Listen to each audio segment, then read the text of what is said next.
ప్రస్తుతం తెలుగు రాష్ట్రాల్లో బెట్టింగ్ సంబంధించి ఇష్యూ నడుస్తూనే ఉంది. ఇన్ఫ్లుయెన్సర్లని వాళ్ళు బెట్టింగ్ యాప్ ప్రమోట్ చేయడం వల్ల చాలామంది బలయ్యారని ఇష్యూ నడుస్తుంది. జస్ట్ 4 hours బ్యాక్ రవి గారు నిజామాబాద్లో ఆకాష్ అనే ఒక యువకుడు అక్ష బెట్టింగ్ యాప్ అనే ఒక యాప్లో అక్షరాల 5 లక్షలు పోగొట్టుకున్నాడు.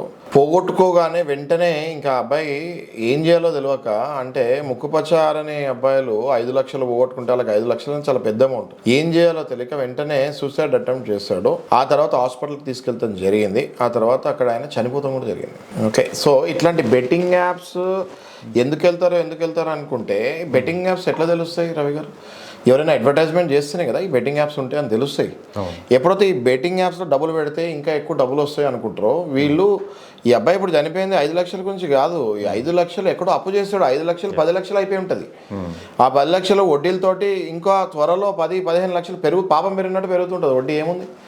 ఈ వడ్డీలతోటి నేను 5 లక్షలు 10 లక్షలు 15 లక్షలు నేను కట్టలేను అన్న భయంతో సూసైడ్ చేసుకొని చనిపోతాం జరిగింది. దయచేసి మన తెలంగాణ రాష్ట్ర గవర్నమెంట్ ఏం చెప్తుంది, బెట్టింగ్ యాప్స్ని ప్రమోట్ చేయకండి. ఎవరైనా ప్రమోట్ చేస్తే వాళ్ళ మీద కఠినమైన శిక్షలు తీసుకుంటామని చెప్తుంది. నేను కూడా చెప్పేది అదే, బెట్టింగ్ యాప్స్ ఎవరు ప్రమోట్ చేయకండి. By word of mouth only. Promotion అంటే మీరు ఓన్లీ టీవీలో అడ్వర్టైజ్మెంట్లు లేకపోతే అట్లా కాదు, ఫేస్బుక్లో బై వర్డ్ ఆఫ్ మౌత్ కూడా ఎవరికి బై మిస్టేక్ కూడా మీరు ఈ యాప్లో పెట్టండి, డబ్బులు ఈ యాప్లో పెట్టండి చెప్పకండి.